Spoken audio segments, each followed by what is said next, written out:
दोस्तों जब दिल दिमाग के करीब हो जाए, जब दिल दिमाग के करीब हो जाए तो गैस लॉज आपके लिए बिल्कुल खास बन जाएं। तो आज की हमारी इस प्यारी मुलाकात में गैस लॉज के प्रैक्टिस सेशन को डील कर रहे होंगे। हम गैस लॉ के प्रैक्टिस सेशन में जानेंगे यार किस प्रकार से कंटेनर का ये वाला टाइप आएगा तो कौन सा गैस लॉ अप्लाई करना है। जी हाँ, कंटेनर के टाइप के बेसिस पर हम यार गैस लॉ अप्लाई करना सीखेंगे। इससे यार ज्यादा अच्छी अंडरस्टैंडिंग बन पाएगी और कैसे भी क्वेश्चन एग्जाम में आएंगे उनको आप आसानी के साथ कुछ ही मिनट में, सेकंड में खल्लास कर देंगे। हाँ, कुछ क्वेश्चंस में कुछ मिनट लग रही होंगी, थोड़ी लेंथी कैलकुलेशन होगी। अगर यार लेंथी कैलकुलेशन नहीं होगी तो कुछ ही सेकंड में आप बता देंगे हाँ यहाँ तो यार ये वाला फॉर्मूला एप्लीकेबल होगा। तो कहने की बात ये है, कंटेनर के टाइप के बेसिस पर अगर हम गैस लॉज के एप्लीकेशन पार्ट को सीखेंगे तो ज्यादा अच्छी अंडरस्टैंडिंग बन रही होगी। सभी गैस लॉज आपको क्लियर है? चलिए फिर आगे चलते हैं और यार गैस लॉज के एप्लीकेशन पार्ट के साथ डील करते हैं। और ये काम आपने एक बार अच्छे से कर लिया तो फिर यार 11th और 12th में आपको कभी भी गैस लॉज को उठाकर देखने की जरूरत नहीं होगी और गैस लॉज के क्वेश्चंस में आप यार स्ट्रगल नहीं कर रहे होगे। तो जल्दी से देख लो सबसे पहला टाइप क्या है जिससे हम आगे चल रहे होंगे यार। ये है ओपन कंटेनर। आप सभी का यार इस शानदार सेशन में हार्दिक स्वागत है, अभिनंदन है। आई होप आपने नोटबुक और पेन निकाल लिए होंगे और हेडिंग डाल ली होगी ओपन कंटेनर्स। देखिए ओपन कंटेनर से रिलेटेड क्वेश्चन के साथ हम यार कैसे अंडरस्टैंडिंग बना रहे होंगे, कैसे डील कर रहे होंगे। ये हमारे पास ओपन कंटेनर का केस है। ये देखिए ओपन कंटेनर है। यहां हम गैस के नंबर ऑफ मोल्स N1 अगर कंसिडर करते हैं तो इन N1 नंबर ऑफ मोल्स के कोरोस्पोंडिंग हम बात कर रहे होंगे प्रेशर कांस्टेंट है। प्रेशर कांस्टेंट है, जी हाँ, एक्सटर्नल प्रेशर के इक्वल ही ये गैस का प्रेशर होगा। बाहर भी गैस है, अंदर भी गैस है। इक्विलिब्रियम में इसका क्या मतलब? इसका मतलब बाहर का प्रेशर और अंदर का प्रेशर क्या है? सेम है, क्योंकि यार कंटेनर ओपन है। ये मामला क्लियर है कि नहीं है? अब देखिए इस गैस को यार T1 टेम्परेचर पर रखा गया है। ये स्टेट 1 है और यहां टेम्परेचर कितना है? T1 है। T1 जो है ये इनिशियल टेम्परेचर है, ये टेम्परेचर है। यहां देखिए इक्विलिब्रियम कंडीशन है। ये नंबर ऑफ मोल्स कांस्टेंट है। जितने नंबर ऑफ मोल्स देखिए गैस के बाहर गए हैं उतने गैस के नंबर ऑफ मोल्स अंदर भी आए हैं। तो इस प्रकार का इक्विलिब्रियम होगा, मतलब गैस के नंबर ऑफ मोल चेंज नहीं हो रहे होंगे। तो यहां देखिए इक्विलिब्रियम, इसका क्या मतलब है? यहां इक्विलिब्रियम अटेन हो गया, इसका मतलब है नंबर ऑफ मोल्स कांस्टेंट है। नंबर ऑफ मोल्स कांस्टेंट है। नंबर ऑफ मोल्स क्या है? कांस्टेंट है। लेकिन अगर हम इस गैस को गर्म कर दें तो क्या होगा? काइनेटिक एनर्जी ज्यादा हो जाएगी पार्टिकल्स की, इक्विलिब्रियम डिस्टर्ब हो जाएगा। इफ टेम्परेचर इज इंक्रीज्ड, अगर ऐसा करते हैं टेम्परेचर को यार इंक्रीज करते हैं तो क्या होगा? ऐसे केस में गैस के पार्टिकल्स की काइनेटिक एनर्जी इंक्रीज हो जाएगी, स्पीड इंक्रीज हो जाएगी, इक्विलिब्रियम एक बार के लिए तो डिस्टर्ब होगा। ठीक है, अगर गर्म करेंगे तो क्या होगा? T2 टेम्परेचर तक हीट किया, where T2 is greater than T1। T2 क्या? फाइनल टेम्परेचर है। फाइनल टेम्परेचर है। गर्म करने से गैस के पार्टिकल्स की काइनेटिक एनर्जी यार इंक्रीज हुई होगी और यहां देखना कुछ नंबर ऑफ मोल्स पहले के मुकाबले यार ज्यादा बाहर जा रहे होंगे और ये इक्विलिब्रियम डिस्टर्ब हो रहा होगा। पहले मान लेते हैं X मोल्स बाहर गए तो X मोल्स ही अंदर आए, लेकिन यहां देखिए टेम्परेचर इंक्रीज करने पर अंदर जो गैस है कंटेनर में इसका प्रेशर इंक्रीज हो जाएगा। पहले प्रेशर अंदर बाहर क्या था? सेम था, इक्विलिब्रियम था। अब देखिए टेम्परेचर को इंक्रीज किया, काइनेटिक एनर्जी गैस के पार्टिकल्स की इंक्रीज हुई, प्रेशर इंक्रीज हुआ, जिस वजह से गैस के नंबर ऑफ मोल्स यार ज्यादा बाहर जाएंगे और कम अंदर आएंगे। मानते हो नहीं मानते बात? अगर यार यहां ज्यादा प्रेशर होगा, बाहर कम प्रेशर होगा, तो ऐसे केस में ज्यादा मोल्स बाहर जाएंगे और कम मोल्स अंदर आएंगे। ठीक है, ये काम होता रहेगा, ये काम होता रहेगा और कुछ टाइम के बाद यार इक्विलिब्रियम फिर से एस्टेब्लिश हो जाएगा। अब ये बोला गया है फिर से जब इक्विलिब्रियम एस्टेब्लिश हो गया तब यार गैस के नंबर ऑफ मोल्स यहां पर N2 मिल रहे हैं। कितने मिल रहे हैं? N2 मिल रहे हैं। हाँ, ज्यादा मोल्स बाहर जा रहे हैं, कम मोल्स अंदर आ रहे हैं, तो फिर से तो इक्विलिब्रियम एस्टेब्लिश होना ही है। हायर टेम्परेचर पर कम मोल्स यहां अंदर बच जाएंगे क्योंकि ज्यादा मोल्स बाहर चले गए हैं। प्रेशर इंक्रीज होने से ज्यादा मोल्स बाहर चले गए हैं, नंबर ऑफ मोल्स गैस के देखना यार एस्केप हो गए हैं, नंबर ऑफ मोल्स गैस के एस्केप हो गए हैं, एस्केप हो गए हैं, या फिर आप बोल सकते हैं एक्सपेल हो गए हैं। कुछ नंबर ऑफ मोल्स एक्सपेल्ड भी होंगे, बिल्कुल होंगे, बाहर गए हैं, इनको नंबर ऑफ मोल्स एस्केप्ड या फिर आप क्या बोलेंगे? एक्सपेल्ड बोलेंगे, ठीक है ना। तो कितने मोल्स बाहर गए हैं कैसे बताया जा सकता है? नंबर ऑफ मोल्स एक्सपेल्ड और एस्केप्ड के बारे में कैसे आइडिया लगाया जा सकता है? पहले नंबर ऑफ मोल्स N1 थे, अब नंबर ऑफ मोल्स कितने रह गए? गर्म करने पर गैस के देखना ज्यादा मोल्स बाहर गए होंगे, और फाइनली N1 से तो N2 क्या रहा होगा? कम ही रहा होगा, क्योंकि यार आपने गर्म किया, गैस तो हीट करने पर यार अपनी काइनेटिक एनर्जी को इंक्रीज कर रही होगी, पार्टिकल्स की स्पीड बढ़ रही होगी, ये ज्यादा फोर्स एक्सर्ट कर रहे होंगे कंटेनर की वॉल पर, ज्यादा प्रेशर हो जाएगा, तो गैस के यार ज्यादा नंबर ऑफ मोल्स बाहर गए होंगे। हाई प्रेशर रीजन से लो प्रेशर रीजन गैस के पार्टिकल्स की मूवमेंट होती है, और आपने देखना यहां इस रीजन में प्रेशर को इंक्रीज कर दिया तो ज्यादा मोल्स बाहर जा रहे होंगे। वो बात अलग है, कुछ टाइम के बाद फिर से इक्विलिब्रियम एस्टेब्लिश हो जाएगा। तो गैस के कितने मोल्स बाहर गए होंगे? नंबर ऑफ मोल्स एस्केप्ड कैसे फाइंड कर पाओगे? एस्केप्ड और एक्सपेल्ड। एक्सपेल्ड देखिए, initial number of moles N1 है, final number of moles N2 है। इनिशियल नंबर ऑफ मोल्स ज्यादा है, Ni ग्रेटर देन NF है, या फिर आप बोल सकते हैं N1 ग्रेटर देन N2 है। इनिशियल नंबर ऑफ मोल्स ज्यादा है, तो ज्यादा में से बाद में जो नंबर ऑफ मोल्स कम है उनको यार माइनस किया जाए तो नंबर ऑफ मोल्स एक्सपेल्ड और एस्केप्ड यहां से मिल जाएंगे, मतलब N1 माइनस N2 ये होंगे। नंबर ऑफ मोल्स एक्सपेल्ड और एस्केप्ड हमें कितने मिल जाएंगे? N1 माइनस N2 मिल जाएंगे। अब सवाल ये है कि सीधा सीधा आपको दिया नहीं होगा कि N2 की वैल्यू ये है, N1 नंबर ऑफ मोल्स दिए होंगे या फिर N2 नंबर ऑफ मोल दिए होंगे, दोनों में से कोई एक वैल्यू दी होगी, दोनों नहीं दिए होंगे। तो ऐसे केस में क्या करना होगा? ये सोचना होगा आइडियल गैस इक्वेशन को ध्यान में रखते हुए कि हम कौन सी मैथमेटिकल फॉर्म को यहां अप्लाई करें। आप भी सोचिए कौन सी मैथमेटिकल फॉर्म को अप्लाई किया जाए। मुझे तो लगता है PV is equal to nRT। अगर इस इक्वेशन को हम यहां लिखते हैं और दिमाग पर जोर डालते हैं, इससे ही आइडिया मिल पाएगा क्या क्या चीजें कांस्टेंट हैं, ठीक है, उनको कांस्टेंट मानते हुए वहां से सोचेंगे क्या मैथमेटिकल रिलेशन यहां पर अप्लाई किया जाए ताकि हमें N1 या N2 में से कोई एक अननोन है तो यार उसका पता चल पाए। तो मुझे लगता है इक्विलिब्रियम अगर पहले भी अटेन था और इक्विलिब्रियम यार बाद में भी अटेन होगा, तो जितना एक्सटर्नल प्रेशर होगा, जितना एटमॉस्फेरिक प्रेशर होगा, उतना ही प्रेशर यहां गैस का भी होगा। अरे इक्विलिब्रियम तो बाद में भी अटेंड है, ज्यादा मोल्स बाहर निकल गए, और इस प्रकार से देखिए नंबर ऑफ मोल्स बाहर गए होंगे, फिर से इक्विलिब्रियम अटेन हुआ होगा। अगर इक्विलिब्रियम अटेन नहीं होगा तो फिर तो यार नंबर ऑफ मोल्स बाहर जाते रहेंगे। या कंडीशन दे रखी होगी फाइनली कंटेनर के अंदर N2 मोल्स हैं और इक्विलिब्रियम अटेन हो गया है, तो आपको नहीं लगता जितना एटमॉस्फेरिक प्रेशर होगा उतना ही गैस का प्रेशर होगा? पहले ज्यादा प्रेशर था, गर्म किया, लेकिन नंबर ऑफ मोल्स बाहर जाने से देखना इसका प्रेशर डिक्रीज हुआ, और फाइनली जब इक्विलिब्रियम एस्टेब्लिश हुआ तो ये प्रेशर गैस का प्रेशर यार एटमॉस्फेरिक प्रेशर के इक्वल हो जाएगा। यहां भी देखना गैस का प्रेशर एटमॉस्फेरिक प्रेशर के इक्वल है, क्योंकि यहां इक्विलिब्रियम में है ये गैस। अगर ऐसा है गैस का प्रेशर दोनों ही कंडीशन पर जब इक्विलिब्रियम अटेन हो गया है तो एटमॉस्फेरिक प्रेशर के इक्वल है, यानी P कांस्टेंट है, यानी यार P कांस्टेंट है। और यार कंटेनर की वॉल्यूम भी तो सेम है, हाँ सेम कंटेनर है, वॉल्यूम भी सेम है, V कांस्टेंट है। तो आप क्या बोल सकते हैं?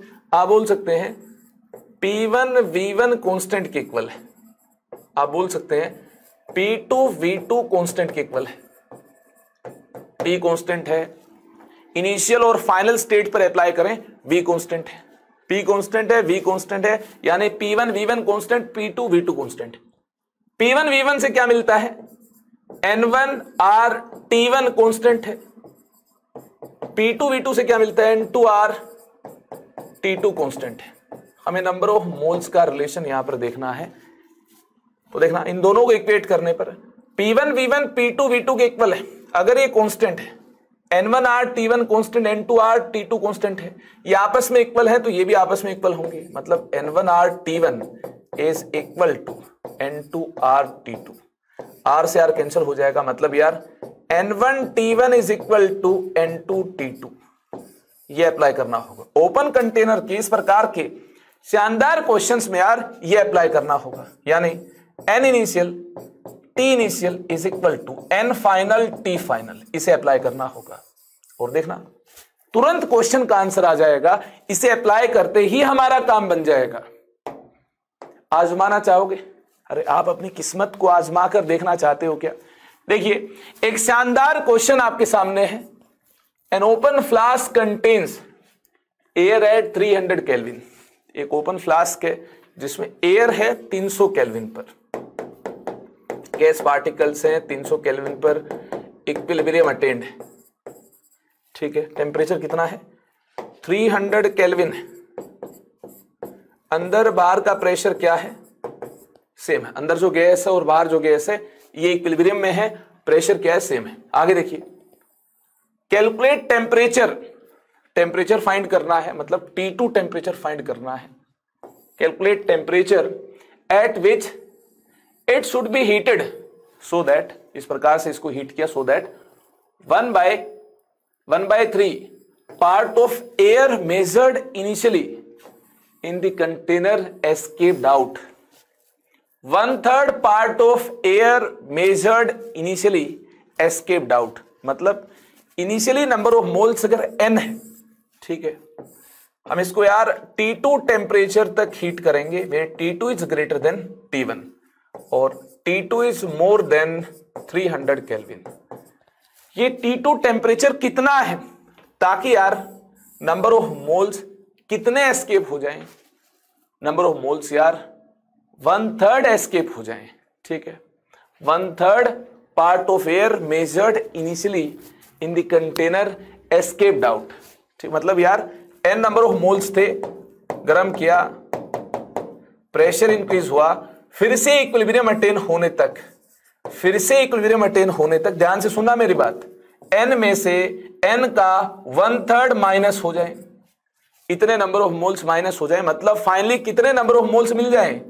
अगर यार पहले इतने थे, इतने माइनस हो गए, तो बाद में कितने मिल रहे होंगे नंबर ऑफ मोल्स? 2n/3। इतने मिलेंगे कि नहीं मिलेंगे? अरे पहले n थे और इसका 1/3 पार्ट बाहर हो गया, इतने नंबर ऑफ मोल्स बाहर निकल गए, तो हम क्या करेंगे? n × 1/3। इतने नंबर ऑफ मोल्स ही तो माइनस कर रहे होंगे, माइनस की, तो कितने नंबर ऑफ मोल्स कंटेनर में मिल जाएंगे? कब? जब इसको यार 300 केल्विन से T2 टेम्परेचर तक गर्म किया, तो 2n/3 नंबर ऑफ मोल्स मिल रहे होंगे। कोई टेंशन? प्रेशर देखना, पहले जितना था एटमॉस्फेरिक प्रेशर के इक्वल, उतना ही बाद में भी होगा। पहले जितना था, देखिए, एटमॉस्फेरिक प्रेशर के इक्वल, क्योंकि इक्विलिब्रियम पहले भी था और इक्विलिब्रियम बाद में भी रहेगा, फाइनली भी इक्विलिब्रियम अटेन हो जाएगा। तो यार जितना एक्सटर्नल प्रेशर है, बाहर जो एयर घूम रही है, जितना उसका प्रेशर है, उतना ही प्रेशर यार अंदर जो गैस होगी उसका होगा, क्योंकि ये इक्विलिब्रियम में है। अगर ऐसा है तो पीवी कांस्टेंट, हाँ, वॉल्यूम भी सेम है, प्रेशर जितना पहले बाहर था उतना ही बाहर अब भी है, जितना बाहर था उतना ही अंदर है, जितना बाहर था उतना ही जो गैस अंदर है उसका प्रेशर होगा। तो ऐसे केस में आप क्या बोल दोगे? ऐसे केस में आप बोल दोगे प्रेशर सेम है, वॉल्यूम भी सेम है, कंटेनर की कैपेसिटी देखना सेम ही तो कंटेनर है, सेम होगी। तो पीवी कांस्टेंट मतलब एनआरटी कांस्टेंट, आर तो होता ही कांस्टेंट है। मतलब क्या करना है?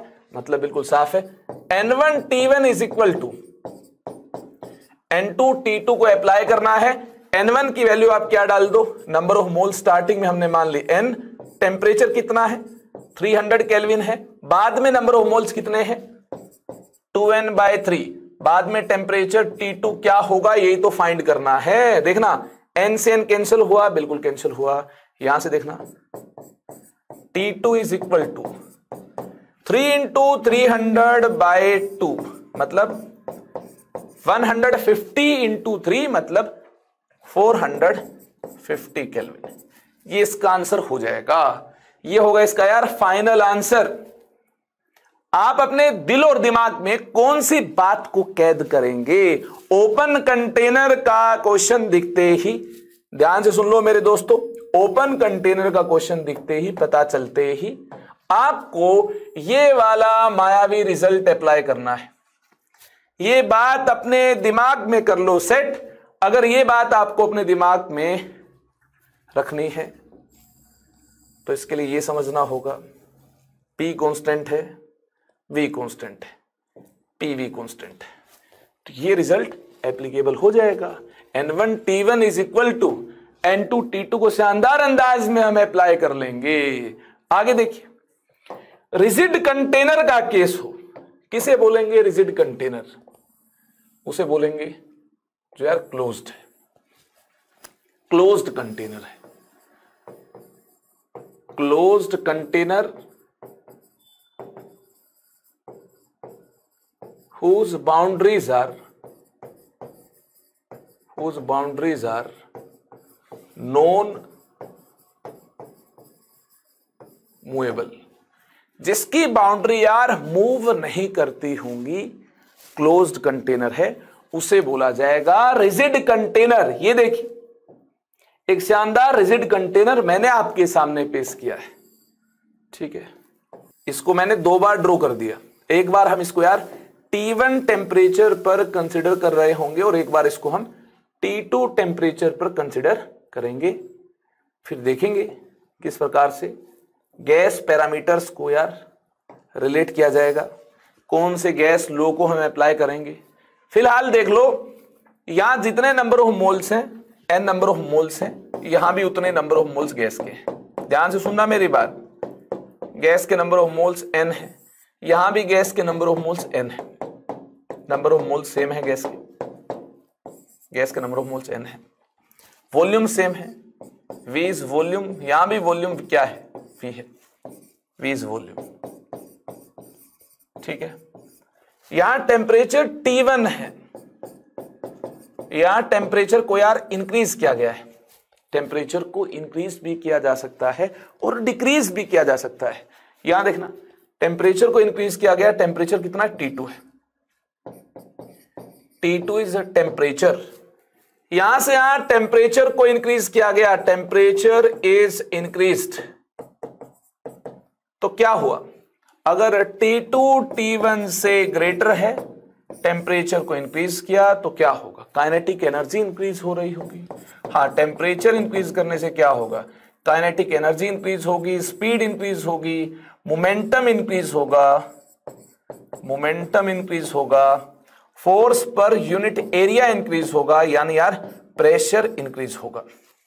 ये आप जानते हैं ही, केलसेक लॉ में ये आपने अंडरस्टैंड किया था, टेम्परेचर को इंक्रीज कर रहे होंगे तो प्रेशर भी इंक्रीज होगा। यहां P1 प्रेशर होगा, यहां यार P2 प्रेशर होगा। यहां प्रेशर क्या होगा? यहां प्रेशर यार P2 होगा। अगर T2 T1 से ग्रेटर है तो देखना, जिस कंटेनर में गैस है हाईयर टेम्परेचर पर उसका प्रेशर भी ज्यादा होगा, P2 भी P1 से ग्रेटर होगा। और ये आप जानते हैं P and T directly proportional होते हैं जब टेम्परेचर केल्विन में हो। ऐसे केस में हम गेल-लेसैक लॉ अप्लाई कर रहे होंगे। जी हां, बिल्कुल सही सुना है। अगर यार रिजिड कंटेनर का केस हो तो हम गेल-लेसैक लॉ अप्लाई कर रहे होंगे। बिंदास गेल-लेसैक लॉ इनिशियल और फाइनल कंडीशन पर अप्लाई करेंगे तो देखना यहां पर प्रोपोर्शनैलिटी कांस्टेंट के इंट्रोड्यूस करने पर P1/T1 is equal to P2/T2। P1/T1 is equal to P2/T2। इसको अप्लाई करने से हम फाइनल आंसर तक पहुंच जाएंगे। ये कब एप्लीकेबल है? जब नंबर ऑफ मोल सेम है, दोनों कंटेनर में नंबर ऑफ मोल सेम है, n सेम है, ये तब एप्लीकेबल है। अगर नंबर ऑफ मोल्स डिफरेंट हो जाएं फिर क्या करेंगे? एक और रिलेशन हमें देखना होगा। अगर नंबर ऑफ मोल्स डिफरेंट हो जाएं तो जरा गौर से देखिए, PV is equal to nRT में ये जो नंबर ऑफ मोल्स हैं ये किसके साथ मिलते हैं? ये T के साथ मिलते हैं। ये क्लियर है कि नहीं है? नंबर ऑफ मोल्स किसके साथ मिलते हैं? PV is equal to nRT में T के साथ मिलते हैं। अगर नंबर ऑफ मोल्स डिफरेंट हुए तो ऐसे केस में यार घबराना नहीं है, डरना नहीं है। तो P1 by N1 T1 is equal to P2 by N2 T2। Volume same है, नंबर ऑफ मोल्स अलग हैं, टेम्परेचर अलग है, तो ऐसे केस में यार आप इसे भी अप्लाई कर सकते हैं। और नंबर ऑफ मोल सेम हुए तो N1 से N2 कैंसिल हो जाएगा। इस प्रकार से अंडरस्टैंड करना है कि नंबर ऑफ मोल्स टेम्परेचर के साथ है, इसके साथ है, तो इस रिलेशन में अगर नंबर ऑफ मोल्स अलग हुए तो यही तो मिलेंगे, टेम्परेचर के साथ ही तो मिलेंगे। कितने मिलेंगे? इनिशियल स्टेट पर नंबर ऑफ मोल्स N1 है तो N1 मिल जाएंगे, फाइनल स्टेट पर नंबर ऑफ मोल्स N2 तो N2 मिल जाएंगे। अगर N1 N2 N के इक्वल है तो आपस में कैंसिल हो जाएंगे, तो यार ये रिलेशन आपको मिल जाएगा। चले आगे फिर। थ्योरी क्लियर है? अरे थ्योरी क्लियर है। रिजिड कंटेनर का केस होगा, क्या करना है समझ गए हैं? समझ गए हैं तो चलिए फिर किस्मत आजमाने का वक्त आ गया है। प्यारे दोस्तों, किस्मत को आजमा रहे होंगे, ध्यान से देखिए। एक प्यारा सा क्वेश्चन आपके सामने है, जितने आप प्यारे हैं उतना ही प्यारा ये क्वेश्चन है, देखते ही हो जाएगा, देखना। इन रिजिड कंटेनर मतलब क्लोज्ड कंटेनर है, डेफिनेट वॉल्यूम है, at 400 kelvin temperature, pressure is 12 atm। फिलहाल प्रेशर 12 atm है 400 केल्विन पर। If container can tolerate, container और cylinder can tolerate maximum pressure of 18 atm, मतलब 18 atm से जस्ट ज्यादा प्रेशर होते ही बस्ट कर जाएगा, फट जाएगा, फूट जाएगा। तो ऐसे केस में क्या करना होगा? Calculate the temperature at which cylinder will burst if we start heating the cylinder. ध्यान से देखिए, इनिशियल स्टेट ये है, इनिशियल स्टेट ये है, क्या है? इनिशियल स्टेट ये है कि टेम्परेचर 400 केल्विन है और प्रेशर 12 atm है। अगर हम फाइनल स्टेट तक जाएं, फाइनल स्टेट तक जाएं और बात करें यार T2 टेम्परेचर की, तो प्रेशर कहां तक अटेन हो सकता है? मैक्सिमम प्रेशर कितना हो सकता है? 18 atm हो सकता है, ये इसकी मैक्सिमम लिमिट है। इससे लेकिन जस्ट ज्यादा होते ही प्रेशर यार कंटेनर एक्सप्लोड कर जाएगा, बस्ट कर जाएगा, ठीक है, फट जाएगा। तो ऐसे केस में टेम्परेचर हमें फाइंड करना, तो हम क्या करेंगे? इतने प्रेशर के कोरस्पोंडिंग टेम्परेचर फाइंड कर लेंगे, क्योंकि कंटेनर को हम हीट कर रहे हैं तो कोई हायर टेम्परेचर मिल जाएगा, इतने प्रेशर के कोरस्पोंडिंग कोई हायर टेम्परेचर मिल जाएगा, वहां तक कंटेनर सुरक्षित होगा, उतना मैक्सिमम प्रेशर टोलरेट कर सकता है। लेकिन जस्ट जितना टेम्परेचर यहां मिल रहा होगा इससे ज्यादा टेम्परेचर मिलते ही बस्ट कर जाएगा। तो हम क्या करेंगे? ये लिमिटिंग वैल्यू फाइंड कर लेंगे और हम बोल देंगे इससे ज्यादा टेम्परेचर होते ही जस्ट इससे ज्यादा प्रेशर हो जाएगा, इससे ज्यादा प्रेशर हो जाएगा तो कंटेनर यार फट जाएगा। तो क्या अप्लाई करना है ऐसे केस में? अगर रिजिड कंटेनर का क्वेश्चन है तो P1 by T1 is equal to P2 by T2। Number of mole change नहीं किए गए हैं, गैस वही है, उतनी ही गैस है कंटेनर में। तो ऐसे केस में, ऐसे हालात में P is directly related to T होगा। लिमिटिंग वैल्यू हम यहां से फाइंड कर लेंगे। प्रेशर को पुट कर दो कितना? 12। टेम्परेचर को पुट कर दो कितना? 400। बाद में प्रेशर कितना होगा? 18 atm होगा, ये दिया गया है। मैक्सिमम इतना प्रेशर हो सकता है, तो मैक्सिमम टेम्परेचर निकाल लो जहां तक यार ये कंटेनर सुरक्षित होगा। निकाल लेंगे यहां से। 6 2 12, 6 3 18, 6 2 12, 6 3 18, ऐसा कुछ मिल रहा होगा। 2 2 4, ये 200 हो जाएगा। और यहां से यार मुझे लगता है जो T2 टेम्परेचर मिल रहा होगा, that T2 temperature is 600 kelvin. That T2 temperature is, ध्यान से देखिए, 600 केल्विन होगा। यहां से जो टेम्परेचर मिल रहा होगा मैक्सिमम प्रेशर के कोरस्पोंडिंग मैक्सिमम टेम्परेचर जो मिलेगा 600 केल्विन मिलेगा। एक बार कैलकुलेशन को देख लें, 6 2 12, 6 3 18, ये बिल्कुल परफेक्ट है। 2 2 4, यहां 200 मिल रहा होगा। T2 is equal to 200 into 3, बिल्कुल सही है। ये जो मैक्सिमम टेम्परेचर मिल रहा होगा जिसके कोरस्पोंडिंग मैक्सिमम प्रेशर होगा, जहां तक यार कंटेनर इस प्रेशर को टोलरेट कर पाएगा, वह मैक्सिमम प्रेशर यहां हमें 600 केल्विन पर मिल रहा होगा, दैट इज 18 atm। इसमें कोई डाउट नहीं है। But if pressure is just greater then 18 atm, then container will burst. जी हाँ, सिलेंडर जो है बस्ट कर जाएगा। और प्रेशर 18 atm से ज्यादा कब होगा? जब टेम्परेचर यार 600 केल्विन से ज्यादा होगा। इससे ज्यादा टेम्परेचर होते ही प्रेशर इससे ज्यादा हो जाएगा एंड सिलेंडर विल बस्ट, ये फट जाएगा। टेम्परेचर जैसे ही 600 केल्विन से ज्यादा हुआ, प्रेशर 18 atm से ज्यादा हो जाएगा, देन सिलेंडर विल बस्ट। चले आगे फिर, ये क्लियर है। तो इस प्रकार से यार हम बोल देंगे कि मैक्सिमम वैल्यू ये हो सकती है, इससे ज्यादा होते ही ये बस्ट कर जाएगा। चले आगे फिर, कितना भी ज्यादा हो, ये टेंशन नहीं लेनी है सर ज्यादा कितना, अरे कितना भी ज्यादा हो, जस्ट 600 केल्विन से ज्यादा, 601 केल्विन हो या 602 केल्विन हो, ऐसा कहीं ऑप्शन मिल रहा हो, आप बोल देंगे यार हाँ ये बस्ट कर जाएगा, फट जाएगा ये। आगे चलते हैं, नॉन रिजिड कंटेनर्स की बात कर रहे होंगे। आगे हम यार नॉन रिजिड कंटेनर्स की बात कर रहे होंगे। किन कंटेनर्स को नॉन रिजिड कंटेनर्स बोलते हैं? Closed containers which have movable boundaries, closed containers which have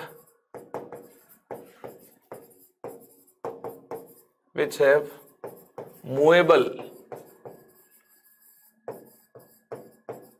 boundaries, जिनकी बाउंड्रीज यार मूवेबल होंगी। जैसे बैलून का केस हो, किसका केस हो? बैलून का केस हो, या फिर सिलेंडर पिस्टन अरेंजमेंट हो। देखना, cylinder is fitted with piston, ऐसा केस हो तो क्लोज्ड है, गैस अंदर बाहर नहीं जाएगी, ठीक है ना, अंदर नहीं आएगी बाहर नहीं जाएगी, ऐसा केस है। क्लोज्ड कंटेनर तो है लेकिन मूवेबल बाउंड्री है, वॉल्यूम यहां पर यार डेफिनेट नहीं है, कांस्टेंट नहीं है, ये चेंज होगी। चले आगे फिर, दूसरा केस यहां क्या हो सकता है? दूसरा केस यार बैलून का हो सकता है, ठीक है, बैलून का केस हो सकता है। सिलेंडर, ठीक है, विद पिस्टन, एक केस तो ये हो सकता है। दूसरा केस बैलून का हो सकता है। बैलून से रिलेटेड भी काफी सारे क्वेश्चन यार एग्जाम में आते हैं, तो ध्यान से देख लो, नजरें बिल्कुल तेज होनी चाहिए। ऐसी चीजें देखते ही पता चल जाना चाहिए, हाँ ये तो इस टाइप का सवाल है, इसमें मिस्टेक नहीं करनी, इसमें तो ये वाला फॉर्मूला लग रहा होगा। काफी सारे बच्चे सोच रहे होंगे कौन से वाला लग रहा होगा। अरे रुकिए जरा, अभी मैं आपको बताऊंगा कौन सा फॉर्मूला यहां पर हमें अप्लाई करना होगा। देखिए फिलहाल टेम्परेचर कांस्टेंट है और यहां गैस के नंबर ऑफ मोल्स अगर यार हम ज्यादा इसमें ऐड कर देंगे तो क्या होगा? जितने गैस के नंबर ऑफ मोल्स हैं इससे ज्यादा नंबर ऑफ मोल्स अगर हम यहां देखना ऐड करेंगे, मान लेते हैं कुछ n नंबर ऑफ मोल्स हैं, कुछ और मोल्स अगर गैस के हमने यार इंक्रीज कर दिए, इसमें ऐड कर दिए और n से number of mole n dash हो जाएं, तो क्या होगा ऐसे केस में? सोचिए जरा क्या होगा, दिमाग लगाइए। गैस इज एडेड, गैस को ऐड किया जाए, क्या होगा? पहले अंदर बाहर का प्रेशर सेम था, अरे था कि नहीं था, और नंबर ऑफ मोल गैस के अगर आप ऐड करोगे तो प्रेशर बढ़ जाएगा, कुछ वक्त के लिए प्रेशर बढ़ जाएगा और जो ज्यादा गैस अंदर आई है ये ज्यादा प्रेशर एक्सर्ट कर रही होगी। पहले जितना प्रेशर अंदर बाहर सेम था, अब अंदर बाहर सेम नहीं होगा, अब अंदर से प्रेशर यार ज्यादा लगने लग जाएगा। तो क्या होगा? ये जो अंदर गैस आई, ये पिस्टन को ऊपर धकेलना चाहेगी। ये कब तक इस पिस्टन को ऊपर धकेलती जाएगी? ये कब तक धकेलेगी इस पिस्टन को ऊपर? अगर आपने गैस ऐड कर दी है, गैस के और मोल्स आपने डाल दिए, तो ये गैस जो एक्स्ट्रा गैस अंदर आई है, ये क्या करेगी? ज्यादा प्रेशर एक्सर्ट कर रही होगी। जो अंदर बाहर का प्रेशर सेम था, जो पिस्टन पहले इक्विलिब्रियम में थी, अगर यार खुद सोचिए अंदर बाहर का प्रेशर सेम हो, जितना प्रेशर एटमॉस्फेयर से लग रहा है, एटमॉस्फेयर में भी गैसेस होंगी, वहां से प्रेशर लग रहा है, उतना ही प्रेशर अगर कंटेनर के अंदर गैस है ये लगा रही होगी, ठीक है ना, तो उस केस में यार पिस्टन इक्विलिब्रियम में होगी। कहानी क्लियर है? लेकिन आपने और गैस ऐड कर दी, यहां प्रेशर इंक्रीज कर दिया, तो क्या होगा? ये पिस्टन ऊपर की तरफ चलना स्टार्ट कर देगी, ऊपर की तरफ चलती जाएगी। कब तक चलती जाएगी? जब तक प्रेशर फिर से उतना ही नहीं हो जाता जितना बाहर है। एटमॉस्फेरिक गैसें जितना प्रेशर लगा रही हैं उतना प्रेशर नहीं हो जाता। उतना प्रेशर कैसे हो जाएगा? आप यार वॉल्यूम को इंक्रीज कर रहे हो, जब वॉल्यूम को इंक्रीज करते हो तो अंदर जो प्रेशर गैस ऐड करने से इंक्रीज हुआ था, ये प्रेशर डिक्रीज होने लग जाएगा। और डिक्रीज होते होते फाइनली यार ये किसको अप्रोच कर रहा होगा? एटमॉस्फेरिक प्रेशर को अप्रोच कर रहा होगा। और जैसे ही फिर से गैस का प्रेशर, अंदर जो गैस है, एटमॉस्फेरिक प्रेशर के इक्वल हो जाएगा, ये पिस्टन रुक जाएगी। मतलब इनिशियल स्टेट में जितना प्रेशर अंदर गैस का था, ये एटमॉस्फेरिक प्रेशर के इक्वल था। फाइनल स्टेट में भी जितना प्रेशर गैस का मिल रहा होगा वह यार एटमॉस्फेरिक प्रेशर के इक्वल होगा। मतलब इनिशियल स्टेट और फाइनल स्टेट पर गैस का प्रेशर क्या हो जाएगा? सेम हो जाएगा। अगर यार इनिशियल स्टेट पर देखना गैस का प्रेशर एटमॉस्फेरिक प्रेशर के इक्वल है, और फाइनली जब ये पिस्टन ऊपर जाते जाते रुक जाएगी, तो फाइनल स्टेट पर भी क्या होगा? गैस का प्रेशर एटमॉस्फेरिक प्रेशर के इक्वल होगा। अगर एटमॉस्फेरिक प्रेशर जितना पहले था उतना ही बाद में है, तो ऐसे केस में आप क्या बोल देंगे? गैस का प्रेशर पहले जितना था उतना ही बाद में है। अरे गैस का P1 प्रेशर एटमॉस्फेरिक प्रेशर के इक्वल हो गया, ठीक है, P ATM के इक्वल है, और गैस का final pressure P atmospheric pressure के इक्वल हो गया, P ATM के इक्वल है। तो ऐसे केस में P1 P2 भी आपस में क्या हो जाएंगे? इक्वल हो जाएंगे। इनिशियल स्टेट पर फाइनल स्टेट पर गैस का जो प्रेशर होगा, ये देखिए आपस में भी क्या हो जाएंगे? इक्वल हो जाएंगे। मतलब P1 is equal to P2 हो जाएंगे। तो यार यहां पर हमने क्या देखा? गैस का इनिशियल और फाइनल प्रेशर सेम है, और यार टेम्परेचर भी सेम है, नंबर ऑफ मोल चेंज हो रहे हैं। तो PV is equal to nRT apply करते हुए दिमाग लगाना है। PV is equal to nRT apply करते हुए दिमाग लगाना है। हमने क्या देखा? प्रेशर तो सेम मिल रहा है इनिशियल और फाइनल स्टेट पर। इक्विलिब्रियम आने के बाद तो गैस का प्रेशर सेम मिलता है। हाँ, वॉल्यूम चेंज होगी। पिस्टन अगर ऊपर मूव कर रही है तो वॉल्यूम चेंज होगी। R कांस्टेंट है, टेम्परेचर को हमने चेंज नहीं किया। तो यहां से क्या मिलता है? आइडियल गैस इक्वेशन से क्या मिलता है? देखिए, प्रेशर इनिशियल और फाइनल स्टेट पर जब इक्विलिब्रियम आया है चेंज नहीं हुआ, वॉल्यूम चेंज हुई। हाँ, पिस्टन ऊपर मूव कर रही, वॉल्यूम चेंज हो गई।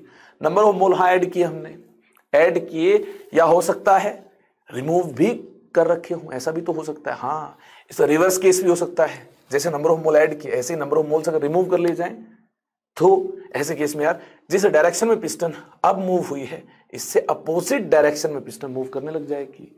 नंबर ऑफ मोल्स ऐड करने पर पिस्टन ऊपर की तरफ शिफ्ट होगी, तो नंबर ऑफ मोल्स रिमूव करने पर पिस्टन यार नीचे की तरफ शिफ्ट कर रही होगी।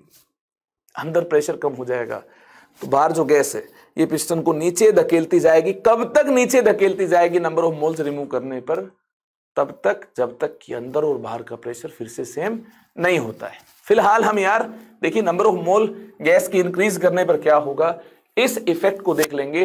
तो डिक्रीज करने पर क्या होगा, इसकी अंडरस्टैंडिंग तो आप खुद से बना लेंगे। इसका रिवर्स केस होगा। कैलकुलेशन तो यार सिमिलर मैनर में ही देखने को मिल रही होंगी। फिलहाल हमारा फोकस यार PV is equal to nRT पर होना चाहिए। देखना, प्रेशर कांस्टेंट है, इनिशियल और फाइनल स्टेट पर सेम मिल रहा है, नंबर ऑफ मोल चेंज हुए, वॉल्यूम चेंज हुई है, टेम्परेचर कांस्टेंट है, R कांस्टेंट है। तो यार ऐसे केस में हम बोल रहे होंगे V/N कांस्टेंट है। बिल्कुल सही सुना है, V/N कांस्टेंट है। इनिशियल और फाइनल स्टेट पर V/N is equal to constant को अप्लाई करने पर क्या मिल रहा होगा? देखिए, V1/N1 मूवेबल बाउंड्री का केस हो, V1/N1 is equal to V2/N2 N2, ऐसा रिलेशन मिल रहा होगा। या फिर आप बोल सकते हो V initial by N initial is equal to V final by N final, ये रिलेशन हमें मिल रहा होगा। इसको अप्लाई करने पर हम यार इस टाइप के क्वेश्चन को सोल्व कर पाएंगे। बैलून के केस में भी ऐसा ही होगा। इनिशियल स्टेट पर क्या होगा, अंदर जो गैस और बाहर जो गैस है ये सेम प्रेशर एक्सर्ट कर रहे होंगे, तभी तो बैलून की बाउंड्री चेंज नहीं हुई। ठीक है, और गैस ऐड करने पर gas is added, gas is added, gas is added, और गैस ऐड करने पर क्या होगा, और गैस ऐड करेंगे तो यार इक्विलिब्रियम डिस्टर्ब हो जाएगा, अंदर गैस का प्रेशर ज्यादा हो जाएगा। अगर अंदर गैस का प्रेशर ज्यादा हो जाएगा तो बैलून यार और इन्फ्लेट हो रहा होगा। ठीक है ना, एक्सपेंशन होगी और इन्फ्लेट हो रहा होगा। क्यों इन्फ्लेट होगा, क्योंकि अंदर प्रेशर ज्यादा है। कब तक देखिए अपनी वॉल्यूम को बढ़ा रहा होगा, तब तक अपनी वॉल्यूम को बढ़ा रहा होगा जब तक कि प्रेशर डिक्रीज होकर फिर से एटमॉस्फेरिक प्रेशर के इक्वल नहीं हो जाता, तब तक यार ये इन्फ्लेट हो रहा होगा। और जैसे ही अंदर गैस का प्रेशर और जो एटमॉस्फेरिक प्रेशर ये इक्वल हो जाएंगे, ये और इन्फ्लेट नहीं हो पाएगा, इक्विलिब्रियम अटेन हो जाएगा। यानी यहां भी क्या हुआ, देखिए अंदर बाहर का प्रेशर इनिशियल और फाइनल स्टेट पर सेम है, बाहर का प्रेशर दोनों स्टेट पर सेम है, तो अंदर का प्रेशर भी दोनों स्टेट पर क्या हो जाएगा, सेम हो जाएगा। प्रेशर सेम हो गया, चलिए बहुत बढ़िया है। टेम्परेचर चेंज किया नहीं, तो ऐसे केस में आप क्या बोल देंगे, प्रेशर सेम हो गया, टेम्परेचर चेंज हुआ नहीं, यानी V बाय N यहां भी कांस्टेंट है। प्रेशर सेम है, टेम्परेचर चेंज हुआ नहीं, R कांस्टेंट है, मतलब V बाय N यहां भी कांस्टेंट, मतलब यार V1 by N1 is equal to V2 by N2 आप यहां भी अप्लाई कर पाएंगे, बिंदास अप्लाई कर पाएंगे। ये फॉर्मूला तब एप्लीकेबल होगा जब टेम्परेचर कांस्टेंट है, टेम्परेचर इज कांस्टेंट। याद कर लो, नॉन रिजिड कंटेनर के केस में ये वाला फॉर्मूला तब एप्लीकेबल होगा जब टेम्परेचर कांस्टेंट है, temperature is constant, temperature is kept constant. ठीक है, लेकिन अगर टेम्परेचर वेरी कर रहा हो फिर क्या करेंगे आप, टेम्परेचर वेरी कर रहा हो फिर क्या करेंगे, if temperature is not constant, if temperature is not constant, temperature constant ना हो तब क्या होगा। अगर टेम्परेचर कांस्टेंट ना हो तो ऐसे केस में देखिए PV is equal to nRT, temperature किसके साथ मिलता है, नंबर ऑफ मोल्स के साथ मिलता है। तो जो रिलेशन आपने अप्लाई किया था कौन से वाला, V1 by N1 is equal to V2 by N2।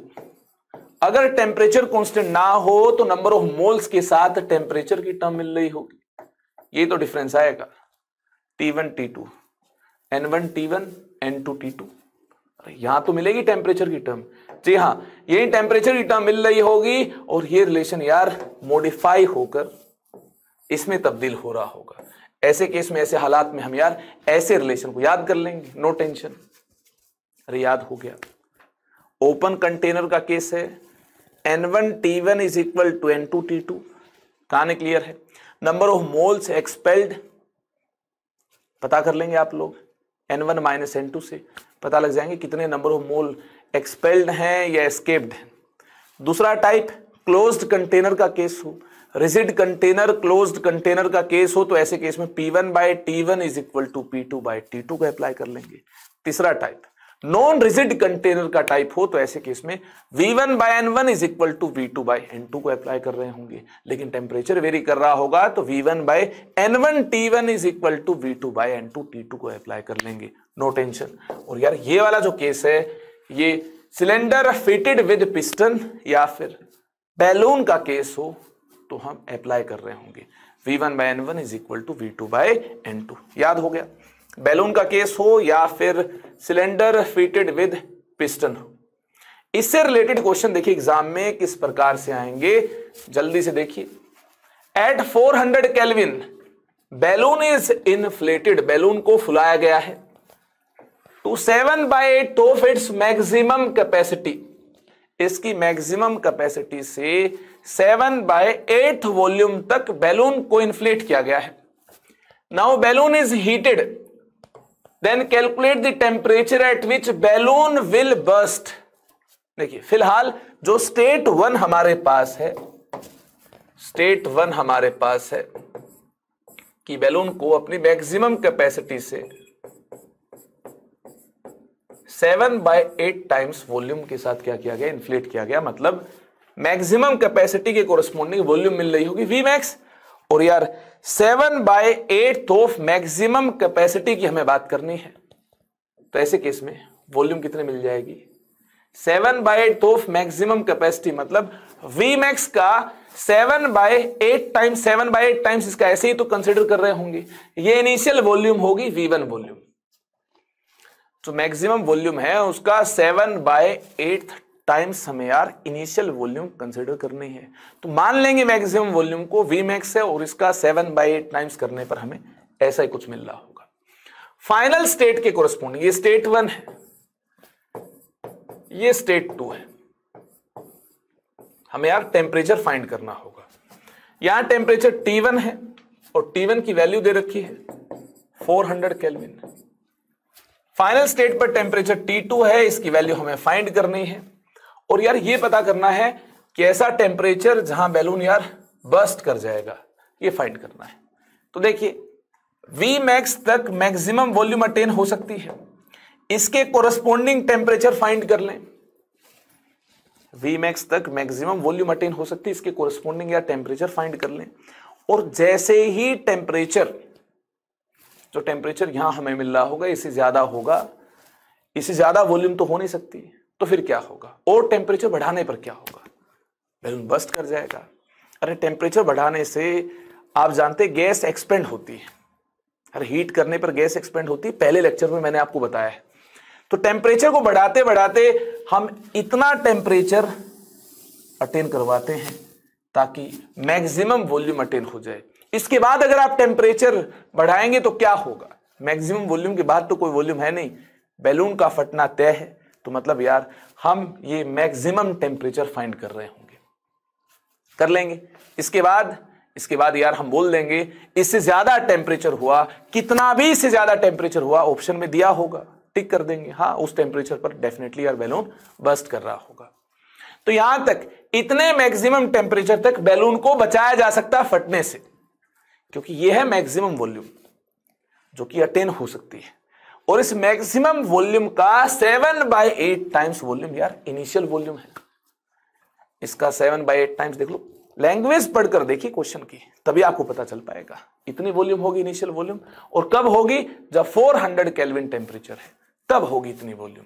अब क्या करें, अब तो यार V1/N1 T1 is equal to V2/N2 T2, temperature change का अगर जिक्र किया गया है इसे अप्लाई करना होगा। ध्यान से देखना, क्या गैस के नंबर ऑफ मोल्स यहां से जब वॉल्यूम चेंज होकर इतनी हो जाएगी, चेंज हो रहे होंगे, क्या नंबर ऑफ मोल्स ऐड किए गए, नहीं ऐड किए गए, क्या नंबर ऑफ मोल्स रिमूव किए गए, नहीं रिमूव किए गए। तो ऐसे केस में, ऐसे हालात में नंबर ऑफ मोल्स को हम सेम मान लेंगे, इससे कैंसिल हो जाएगा। इनिशियल वॉल्यूम है V max into 7/8, final volume कितनी है, V मैक्स है, V मैक्स से V मैक्स वॉल्यूम कैंसिल हो जाएगी। इनिशियल टेम्परेचर कितना है, 400 है, फाइनल टेम्परेचर कितना होगा ये हमें फाइंड करना है। वह टेम्परेचर, जिस टेम्परेचर पर मैक्सिमम वॉल्यूम अटेन हो जाए और उसके बाद उससे ज्यादा टेम्परेचर हुआ तो यार बैलून फट जाएगा, बर्स्ट कर जाएगा, एक्सप्लोड कर जाएगा। तो ऐसे केस में देखना, यह मैक्सिमम टेम्परेचर कितना मिल रहा होगा जहां तक बैलून को इन्फ्लेट करने पर फटने से बचाया जा सकता है। ये T2 टेम्परेचर कितना मिल रहा होगा, इस तरफ T2 को भेज दो, 400 को उस तरफ भेज दो, उस तरफ भेज दिया 400 को। और यहां देखना क्या मिल रहा होगा, यहां 7/8 मिल रहा होगा और 7/8 को उस तरफ भेज दोगे तो ये 8/7 हो जाएगा। कहानी क्लियर है, यानी ये हो जाएगा 3200/7, 3200/7, 3200/7 मतलब 7 4 जा 28, हाँ 7 4 जा 28। उसके बाद 32 में से 28 को माइनस कर रहे होंगे तो 40 मिल रहा होगा। 7 5 जा 35, 40 में से 35 को माइनस करेंगे तो 5 मिल रहा होगा। उसके बाद यार 7 8 जा 56, 7 7 जा 49, ठीक है। 457 केल्विन के अप्रोक्स हमें यार टेम्परेचर मिल रहा होगा। कहानी क्लियर है कि नहीं है? 0.1 मिल जाएगा, ठीक है ना। इतना केल्विन टेम्परेचर हमें यार मिल रहा होगा। अगर टेम्परेचर इतना केल्विन है तो इससे ज्यादा टेम्परेचर हुआ, जैसे 458 दिया है, 460 केल्विन अगर ऑप्शन दिया है, ऐसा कोई ऑप्शन दिया है, तो ऐसे केस में बैलून यार बर्स्ट कर जाएगा। If temperature is greater than, if temperature is greater than final temperature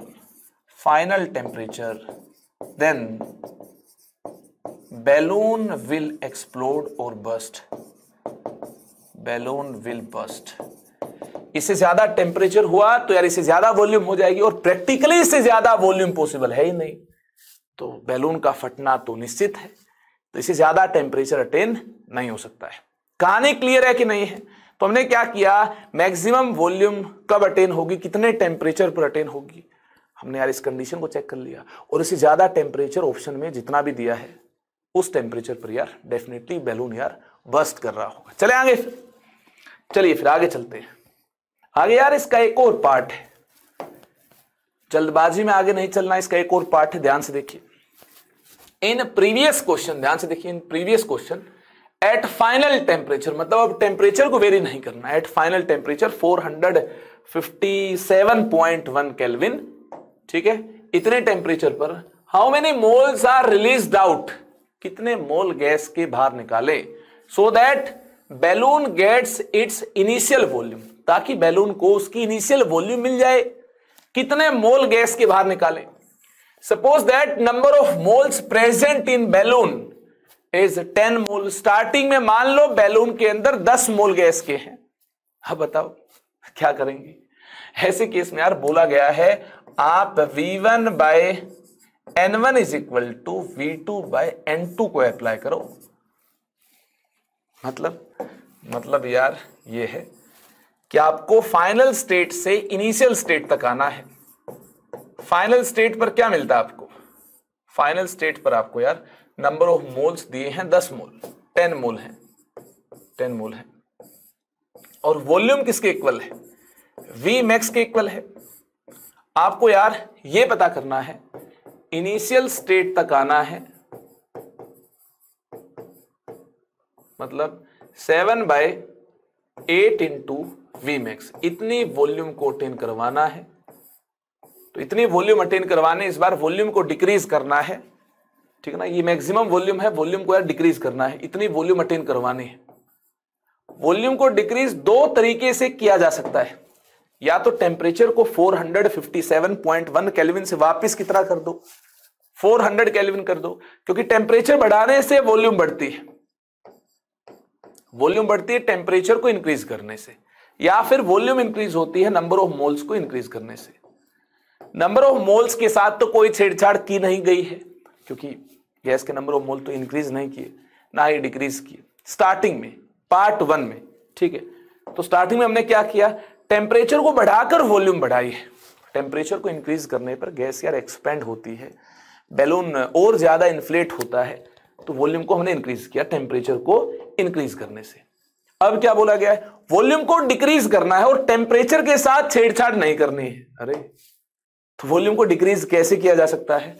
volume को डिक्रीज करने के दो तरीके, वैसे टेम्परेचर को डिक्रीज करते हुए, जो कि नहीं करना, हमें कांस्टेंट टेम्परेचर पर ही काम करना है। तो फिर वॉल्यूम को डिक्रीज कैसे किया जा सकता है? प्रेशर को डिक्रीज कर दो, अंदर जो गैस उसका प्रेशर डिक्रीज कर दो। कैसे? कुछ मोल्स को निकाल लो तो बैलून पिचक जाएगा, अरे बैलून से गैस को निकाल लोगे तो क्या होगा, बैलून पिचक जाएगा। मैक्सिमम वॉल्यूम से देखिए 7/8 ऑफ मैक्सिमम वॉल्यूम अटेन हो सकती है। अगर कुछ मोल्स आप घटा दें, कुछ मोल्स बाहर निकाल दें, ठीक है, तो नंबर ऑफ मोल्स घटाते हुए हमें बात करनी है। मान लेते हैं नंबर ऑफ मोल्स 10 मोल से डिक्रीज होकर वॉल्यूम डिक्रीज करनी है, तो नंबर ऑफ मोल डिक्रीज करने होंगे। नंबर ऑफ मोल्स कितने हो गए, इतनी वॉल्यूम के कोरस्पोंडिंग नंबर ऑफ मोल्स मिलते हैं, n मोल्स मिलते हैं। हमें क्या करना है, पहले तो n फाइंड करना है, और जो n और 10 मोल्स का डिफरेंस होगा उतने मोल्स ही तो यार बाहर गए होंगे। क्या फाइंड करना है हमें फाइंड करना है number of moles released out. तो कितने रिलीज हुए, पहले 10 और कम होकर कितने हो गए, n हो गए, तो कितने बाहर गए, 10 माइनस n। जी हां, number of moles released out किसके इक्वल होंगे, number of moles released out definitely 10 minus n के इक्वल होंगे। यानी हमारा काम है n को फाइंड करना। बैलून के क्वेश्चन में जब टेम्परेचर चेंज ना हो रहा हो तो ऐसे केस में यार क्या करेंगे, ऐसे केस में V2/N2 is equal to V1/N1, इसको अप्लाई कर लो। नंबर ऑफ मोल चेंज हो रहे हैं, टेम्परेचर चेंज नहीं हुआ, टेम्परेचर चेंज नहीं हुआ तो टेम्परेचर से टेम्परेचर कैंसिल हो जाएगा इस बार। और यार वॉल्यूम चेंज हुई है, इनिशियल स्टेट देखना क्या है, इनिशियल स्टेट ये है, यहां तक हमें आना है 7/8 इंटू वी मैक्स तक हमें वॉल्यूम को डिक्रीज करना है। और पहले वॉल्यूम कितनी थी, वी मैक्स थी, पहले नंबर ऑफ मोल्स कितने थे, 10 थे, अब नंबर ऑफ मोल्स कितने हैं ये फाइंड करने हैं। तो देखिए वी मैक्स से वी मैक्स ये वॉल्यूम कैंसिल हो जाएगी, और यहां से क्या मिल रहा होगा, यहां से हमें N1 मोल्स मिल रहे होंगे, यानी N की वैल्यू मिल रही होगी, ठीक है, यहां से हमें यार N की वैल्यू मिल जाएगी। N1 नंबर ऑफ मोल्स या फिर इनिशियल स्टेट पर नंबर ऑफ मोल्स कितने रहेंगे ये हमें बताना है। तो एक काम कीजिए, आप इसको आप लेफ्ट हैंड साइड भेज दो, n इज इक्वल टू 10 को आप राइट हैंड साइड भेज दो, ठीक है, 70/8। 70/8 ये कितने नंबर ऑफ मोल हो जाएंगे, दिमाग लगाइए, 70/8 मतलब 8 7 जा 56, 8 8 जा 64, हाँ 8 8 जा 64, 60, 8 7 जा 56, ठीक है, 40, उसके बाद 8 5 जा 40, हाँ 8.75 मोल्स बाद में यार बचे होंगे। निकालने के बाद नंबर ऑफ मोल्स को रिमूव करने के बाद यार इतने मोल बचे होंगे। पहले थे 10 और बाद में कितने बचे, 8.75। 10 में से 8.75 को माइनस करना होगा, तो कितने निकले नंबर ऑफ मोल्स ये आपको पता चल जाएंगे। अरे पहले 10 मोल थे और बाद में कितने नंबर ऑफ मोल बचे होंगे, यहां से नंबर ऑफ मोल को डिक्रीज करते जाए, नंबर ऑफ मोल इतने हो जाएं तो वॉल्यूम यार इतने अटेन हो जाएगी। फॉर्मूला लगाकर हमने चेक कर ली, वॉल्यूम इतनी हो जाएगी कब, जब नंबर ऑफ मोल्स इतने बचे रहेंगे, ठीक है। तो नंबर ऑफ मोल्स बाहर कितने गए हैं, पहले 10 थे अब इतने रह गए हैं, तो number of moles released out, पहले जो नंबर ऑफ मोल्स थे और बाद में जो नंबर ऑफ मोल्स होंगे इनका डिफरेंस लेने के बाद number of moles released out आपको मिल रहे होंगे यार 1.25। ये हो जाएगा इसका फाइनल आंसर। जल्दी से इसको नोट कर लो, नोट कर लिया है तो कंटेनर्स का लास्ट टाइप आपके सामने है, ध्यान से देख लो। कंटेनर्स का लास्ट टाइप आपके सामने है, problems related to connected container. Connected container से रिलेटेड हम प्रॉब्लम्स के साथ यार डील कर रहे होंगे। ये देखिए इस प्रकार से ये कनेक्टेड कंटेनर्स का केस है। दो कंटेनर यार कनेक्टेड है नैरो पाइप से, और ये स्टॉप कोक लगाई है, ठीक है ना, ये क्या है, स्टॉप कोक है, स्टॉप कोक है, यहां गैस है, प्रेशर कितना है P1 है, वॉल्यूम कितनी है V1 है, नंबर ऑफ मोल्स कितने हैं N1 है, टेम्परेचर कितना है T1 है। कहानी क्लियर है, यहां देखिए प्रेशर कितना है P2, यहां भी गैस है, प्रेशर P2 है, वॉल्यूम कितनी है V2 है, नंबर ऑफ मोल्स कितने हैं N2 है, ठीक है, टेम्परेचर कितना है T2 है। कहानी क्लियर है। एज्यूम दैट, इसके लिए हमने क्या किया, एज्यूम किया, एज्यूम दैट इस केस को अंडरस्टैंड करना है, कनेक्टेड कंटेनर्स वाले केस को कंसिडर करना है, तो आपको अज्यूम करना होगा। क्या अज्यूम करना होगा? Assume that two containers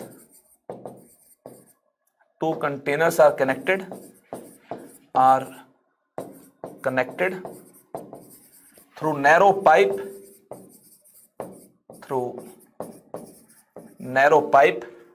of negligible volume,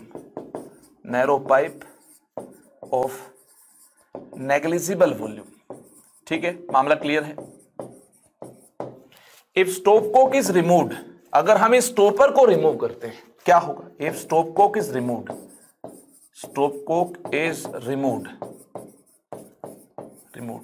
then migration of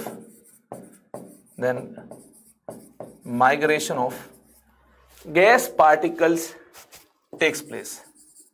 gas particles एक साइड से दूसरी साइड यार माइग्रेट कर रहे होंगे। Gas particles takes place, gas particles यार एक तरफ से दूसरी तरफ मूव कर रहे होंगे। आप इस स्टॉपकोक को रिमूव करेंगे तो क्या होगा? ध्यान से देखिए, अगर हम इस स्टॉपकोक को रिमूव करेंगे तो क्या होगा? गैस इधर से इधर दौड़ेगी, है ना, और इधर वाले गैस को भी कोई रोक नहीं पाएगा, इधर से इधर दौड़ रही होगी गैस। इस प्रकार से गैसेस की मिक्सिंग होगी। कहानी क्लियर है? Migration of gas particle takes place in both direction.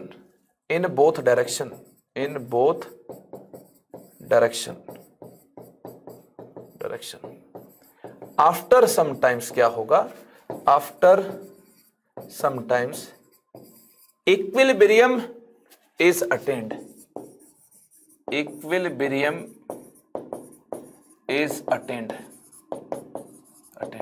Attain होने का मतलब है that means pressure of gas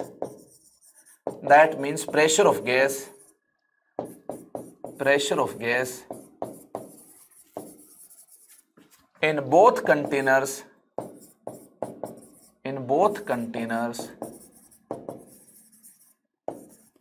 will be same। pressure of gas in both containers will be same at equilibrium। हाँ, gas का pressure दोनों ही container में same होगा। पहले तो कुछ ऐसा होगा, x मोल्स इधर से इधर गए हैं, इधर से इधर y मोल्स गए हैं, ठीक है ना। इस प्रकार से गैस के नंबर ऑफ मोल्स दौड़ रहे होंगे इधर से उधर। लेकिन जब इक्विलिब्रियम एस्टेब्लिश हो जाएगा तो दोनों तरफ यार जो प्रेशर होगा गैस का सेम हो जाएगा। जितने मोल इधर से इधर जा रहे होंगे उतने ही मोल गैस के इधर से उधर जा रहे होंगे। नंबर ऑफ मोल दोनों कंटेनर में कांस्टेंट हो जाएंगे। मतलब इसके बाद गैस का प्रेशर चेंज नहीं होगा और ये प्रेशर यार सेम हो जाएगा। अगर प्रेशर डिफरेंस रहेगा तो फिर यार गैस के पार्टिकल्स का नेट फ्लो जो है ये high pressure region to low pressure region होगा कि नहीं होगा? अरे ज्यादा प्रेशर रीजन से कम प्रेशर रीजन पार्टिकल जाना चाहेंगे। तो जो लो प्रेशर रीजन है ये अपना प्रेशर इंक्रीज कर रहा होगा, जो हाई प्रेशर रीजन ये अपना प्रेशर डिक्रीज कर रहा होगा। तो फाइनली क्या होगा? प्रेशर सेम हो जाएगा। हाँ, मैं इसी कंडीशन की बात कर रहा हूं कि इक्विलिब्रियम कंडीशन अटेन हो जाएगी जब दोनों कंटेनर में जो गैस है इसका प्रेशर सेम मिल रहा होगा। कहानी क्लियर है कि नहीं है?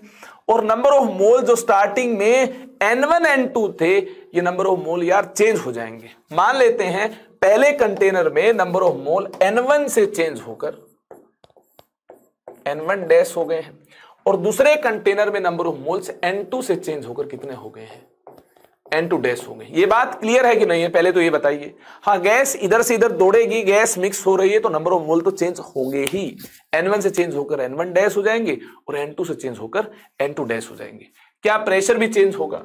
हाँ, प्रेशर भी चेंज होगा।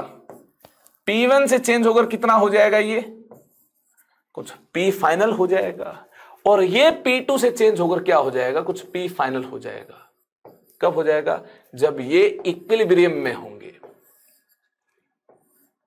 जब ये गैसेस क्या होंगे?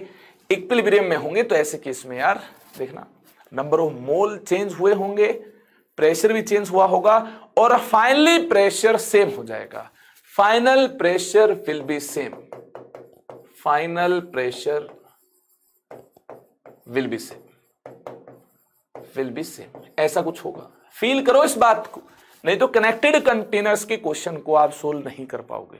इस बात को यार दिल से फील करोगे तभी जाकर कनेक्टेड कंटेनर्स के क्वेश्चन आपसे सोल्व हो पाएंगे। चलिए इसको मान लेते हैं आपने फील कर लिया है। ये देखना फाइनल प्रेशर क्या है, सेम है, दोनों कंटेनर में गैस है और इनका फाइनल प्रेशर सेम है। इस कंडीशन को इक्विलिब्रियम कंडीशन बोल देंगे। ये तो बात बिल्कुल सही है। अब क्वेश्चन सोल्व कैसे होगा, ये तो हमने इस चीज को इमेजिन कर लिया है, इस पूरी सिचुएशन को अंडरस्टैंड कर लिया है। अब अगर क्वेश्चन सोल्व करना होगा तो क्वेश्चन कैसे सोल्व होगा?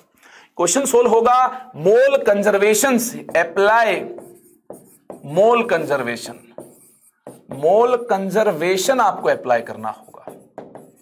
मोल कंजर्वेशन अप्लाई करने का मतलब क्या है? देखिए पहले जो गैस के नंबर ऑफ मोल थे, इनिशियल नंबर ऑफ मोल्स कितने थे इस कंटेनर में? N1, इस कंटेनर में N2, N1 प्लस N2, ये गैस के इनिशियल नंबर ऑफ मोल्स थे। अब गैस ना ही बाहर गई है, गैस की लीकेज भी नहीं हुई है, और ना ही कोई और गैस अंदर आई है, तो ऐसे केस में गैस के initial number of moles gas के यार फाइनल नंबर ऑफ मोल्स के इक्वल होंगे। ये गैस के फाइनल नंबर ऑफ मोल्स हैं। जी हाँ, N2 डैश इस कंटेनर में है और N1 डैश इस कंटेनर में है, तो टोटल मोल कितने हो जाएंगे final? N1 dash plus N2 dash, ये फाइनल नंबर ऑफ मोल्स है। तो मोल कंजर्वेशन को इस प्रकार से शानदार अंदाज में अप्लाई करना होगा। अप्लाई कर लिया आपने, और इसके बाद तो यार एक ही स्टेप की कहानी बची है। N1 plus N2, N1 dash plus N2 dash के इक्वल है। इसके बाद तो यार एक ही स्टेप की कहानी बची है, जो N है यह आपको इस प्रकार से पुट करना होगा, PV is equal to nRT से। N1 N2 N1 dash N2 dash की जो वैल्यू है ये PV is equal to nRT से पुट करनी होगी। ये जो N होगा ये PV बाय RT होगा।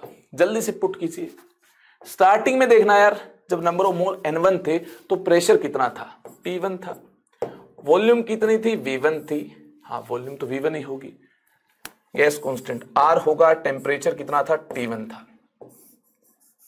जब स्टॉपर को रिमूव नहीं किया था, स्टॉप को रिमूव नहीं किया था, कंटेनर 2 में जो गैस है इसका प्रेशर कितना? इसके नंबर ऑफ मोल N2 है, इसका प्रेशर कितना था? P2। Volume V2, gas constant R, temperature कितना है? T2 है। कहानी क्लियर? अब देखना, गैस पार्टिकल्स की इधर से उधर माइग्रेशन हुई, नंबर ऑफ मोल चेंज हुए। कंटेनर 1 में number of mole N1 dash मिल रहे हैं, कंटेनर 2 में number of mole N2 dash मिल रहे हैं। अब N1 डैश N2 डैश की वैल्यू कैसे पुट की जाए? अब फाइनल प्रेशर देखना, जब बाद में इक्विलिब्रियम अटेन हुआ है तो P फाइनल मिल रहा है। P फाइनल, हाँ, दोनों कंटेनर में गैस का प्रेशर सेम हो गया। कंटेनर की वॉल्यूम चेंज नहीं होगी। जो नैरो ट्यूब है उसकी वॉल्यूम तो नेग्लिजिबल है।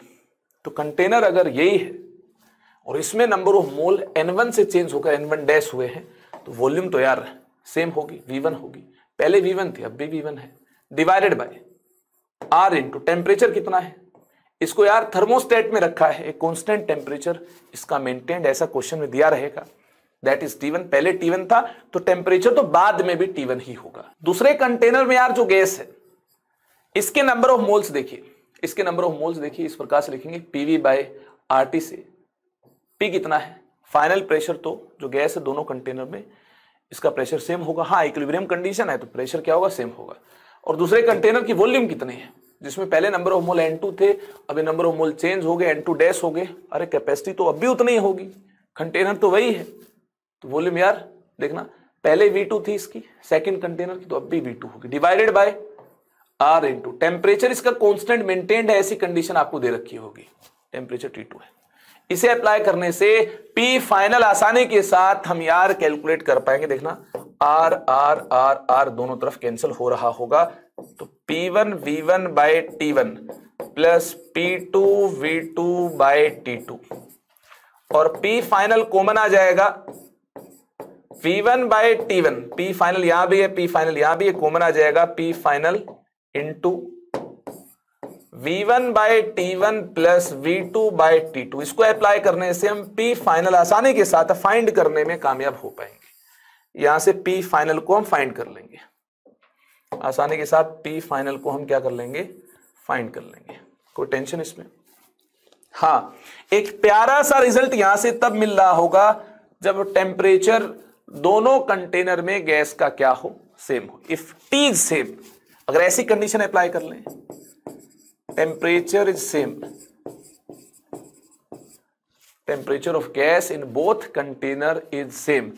अगर टेम्परेचर सेम हो, ध्यान से देखना, T1 T2 T1 T2 ये कैंसिल हो रहे होंगे। टेम्परेचर सेम हुआ तो कैंसिल हो रहे होंगे। अगर टेम्परेचर सेम हुआ कैंसिल हो रहे होंगे तो एक प्यारा सा रिजल्ट यार ये मिल रहा होगा, P1 V1 plus P2 V2 is equal to P final into V1 plus V2। तो प्यारा सा रिजल्ट ये मिल रहा होगा। क्या मैं इन दोनों रिजल्ट को रटता हूं, याद करता हूं? जी नहीं, मैं तो बस इतना सा याद रखता हूं। याद हो जाए तो अच्छी बात है, अगर ये दोनों रिजल्ट याद हो जाए तो कोई एतराज नहीं है, मना नहीं करूंगा, लेकिन मैं याद नहीं रखता, मैं बस इतना याद रखता हूं। मोल कंजर्वेशन से क्वेश्चन सोल्व होगा और यहां नंबर ऑफ मोल की जो वैल्यू है, ये जो नंबर ऑफ मोल्स है, ये कैसे एक्सप्रेस होंगे, नंबर ऑफ मोल्स की जो वैल्यूज होंगी ये कैसे एक्सप्रेस होंगी? PV is equal to nRT को अप्लाई करने से नंबर ऑफ मोल्स को हम एक्सप्रेस कर रहे होंगे। ठीक है, मतलब पीवी बाय आरटी हम पुट कर रहे होंगे, N1 N2 N1 dash N2 dash के कोरिस्पोंडिंग, और शानदार रिलेशन आ जाएगा। और ये रिलेशन तो यार एक प्यारा सा रिलेशन है। यहां से देखना, P फाइनल क्या मिल रहा होगा? P1 V1 plus P2 V2 by V1 plus V2। P final ये मिल रहा होगा, देखना, V1 प्लस V2 से डिवाइड करने पर। कहीं ना कहीं आपने गैसियस स्टेट में इस फॉर्मूला पर बेस्ड क्वेश्चन देखा होगा। अगर कभी तेज हवाएं चली होंगी, नोटबुक के पेज पलट गए होंगे, तो आपने यार ऐसा रिलेशन जरूर देखा होगा, जाने अनजाने में ये रिलेशन आपके सामने जरूर आया होगा।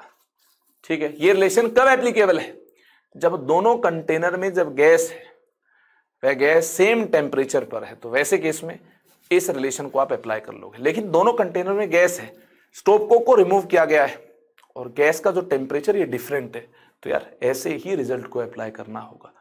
तो मैंने यार जनरलाइज्ड केस आपसे डिस्कस कर लिया है, तो एग्जाम में कैसा भी क्वेश्चन आए हम सोल्व कर लेंगे। जैसे देखिए, एक शानदार क्वेश्चन आपके सामने है, the stopcock connecting the two bulbs of volume 5 litre 10 litre containing ideal gas at 9 atm and 6 atm respectively is opened। Container एक है, कंटेनर दूसरा है, बीच में स्टोव कोक लगी, इसको रिमूव किया, तो क्या होगा? फाइनल प्रेशर आपको बताना है, इधर से इधर गैस दौड़ेगी, फाइनल प्रेशर आपको बताना है इफ टेम्परेचर रिमेन्स सेम। तो क्या करेंगे ऐसे केस में? टेम्परेचर सेम है तो ये वाला रिजल्ट तो यार हर बच्चे को याद हो गया होगा, P1 V1 plus P2 V2 by V1 plus V2। और ये रिजल्ट कहां से आया है? N1 plus N2। इनिशियली जितने नंबर ऑफ मोल्स थे, फाइनली नंबर ऑफ मोल्स उतने ही होंगे। हाँ, इंडिविजुअल कंटेनर में नंबर ऑफ मोल्स गैस के बदल गए होंगे, लेकिन टोटल नंबर ऑफ मोल्स तो यार उतने ही होंगे। फिर क्या करना है? फिर हमें N की वैल्यू PV बाय RT से पुट करनी है, और इसको अप्लाई करने से हमें यार यही रिलेशन मिल रहा होगा। या तो आप इस रिलेशन को डिराइव कर लो, जैसे हमने यहां डिराइव किया था ऐसे डिराइव कर लो, या फिर आप इसमें डायरेक्टली वैल्यूज पुट कर लो। फिलहाल हम डायरेक्टली वैल्यूज को पुट कर रहे होंगे। P1 देखना, इनिशियल प्रेशर कंटेनर 1 में गैस का कितना है? 9 है। इसकी कैपेसिटी कितनी है? 5 लीटर है। देखना, इनिशियल प्रेशर गैस का कंटेनर 2 में कितना है? 6 है। इसकी कैपेसिटी कितनी है? 10 है। और टोटल वॉल्यूम कितने? 15 है। यहां से 105/15 मिलता है। फाइनल प्रेशर 7 मिलता है। फाइनल प्रेशर 7 मिलता है। ये हो जाएगा इसका फाइनल आंसर। जेईई मेंस और नीट में यार इस टाइप के क्वेश्चंस आते हैं, इनको आप धाएं धाएं कर दोगे, ठीक है, मैं जानता हूं। और ये 2 क्वेश्चन यार आपके लिए होमवर्क हैं, ये वाला और ये वाला। जल्दी से स्क्रीनशॉट आप ले लो, नहीं तो पीडीएफ नोट्स में भी आपको मिल जाएंगे। ये आपको ही ट्राई करने हैं। और इससे पहले 2 और क्वेश्चंस थे मैनोमीटर से रिलेटेड, वो भी मैंने आपको नहीं बताए। ये चारों क्वेश्चन यार अगली क्लास में हम डिस्कस कर रहे होंगे, तो जल्दी से नोट कर लो। ये वाले 2 और मैनोमीटर से रिलेटेड 2 क्वेश्चन हमारे पेंडिंग हैं। देखना लेक्चर नोट्स में जाकर देखना, शायद लेक्चर 1 के प्रैक्टिस सेशन में 2 क्वेश्चन पेंडिंग है, कर लेंगे। इन चारों को यार अगले सेशन में हम डिस्कस कर रहे होंगे, तो इन चारों को कम से कम 2 से 3 बार ट्राई करना है और हिम्मत नहीं हारनी है। हाँ, जीतेगा वही जो हिम्मत नहीं हारेगा, जिसके हौसले बुलंद होंगे। वही यार आगे बढ़ रहा होगा। जिसके हौसले अस्त पस्त होंगे वो तो यार किसी और एक काम में व्यस्त होगा। उसकी जीत नहीं हो पाएगी। हौसले बुलंद रखो और खूब सारी मेहनत करते जाओ। ये कारवां कब बड़ा हो जाएगा आपको पता भी नहीं चलेगा। बस आपका काम तो मेहनत करना है, रिजल्ट के बारे में सोचना नहीं है। रिजल्ट अपने आप आएगा। आपकी मेहनत बोलेगी, है ना, बोलकर बताएगी कि आपने मचा दिया है। फिलहाल यार आपको रिवीजन करनी है, क्लास नोट्स अच्छे से मेंटेन करने हैं। जल्द ही मैं आप लोगों के टेलीग्राम चैनल पर इस चैप्टर की प्रैक्टिस शीट अपलोड कर दूंगा, डीपीपीज अपलोड कर दूंगा, तो वहां से भी आप ढेर सारी प्रैक्टिस कर पाएंगे। फिलहाल आपके पास जो भी रेफरेंस के लिए बुक है, एनसीईआरटी बुक है, वहां से प्रैक्टिस कर सकते हो। नेक्स्ट सेशन में क्या होगा, 4 क्वेश्चन जो होमवर्क में मैंने आपको दिए हैं, ये 4 क्वेश्चन डिस्कस हो रहे होंगे। इसके साथ साथ यार एक और गैस लॉ की हम बात कर रहे होंगे, दैट इज डाल्टन्स लॉ। जी हाँ, नेक्स्ट सेशन में हम डाल्टन्स लॉ को जानेंगे। और आप अगर पहले से ही डाल्टन्स लॉ से रिलेटेड बातें पता करना चाहते हो तो जो भी बुक आपके पास है वहां से आप डाल्टन्स लॉ को रीड कर लें। उससे रिलेटेड जितने भी टॉपिक हैं उनमें अंडरस्टैंडिंग बनाने की कोशिश करें, ताकि जब कल आप लेक्चर में आए तो आपको यार सारी चीजें समझ आ रही हों। चलें फिर, हाँ एडवांस में पढ़ाई कर सकते हो, कोई टेंशन नहीं है, इससे कोई एतराज नहीं होगा और इससे कोई आपका लॉस भी नहीं होगा। चीजें आपको ज्यादा ही अंडरस्टैंड होंगी। पढ़ाई के लिए जितना ज्यादा सीरियस हो सकते हो, जितने इनपुट डाल सकते हो डालो यार, अब नहीं तो कब डालोगे। अगर डाल रहे हो तो अच्छी बात है। एक कहावत है जो कि मैं आपको बताना चाहूंगा, अगर सुबह का भूला शाम को आ जाए घर लौटकर तो उसे भूला नहीं कहते। अगर आपने अभी तक पढ़ाई नहीं की है और अब पढ़ाई करना चाहते हैं तो भी आप एग्जाम को फोड़ सकते हैं, मचा सकते हैं। अब भी देरी नहीं हुई है, बस अपने टाइम को मैक्सिमम यूटिलाइज करो, जितना आप यूटिलाइज कर सकते हो। चलिए इन तमाम बातों के साथ वीडियो को करेंगे यहीं पर ही एंड। अब मिलेंगे अगले सेशन में, तब तक के लिए bye bye, take care, love you all, thank you so much.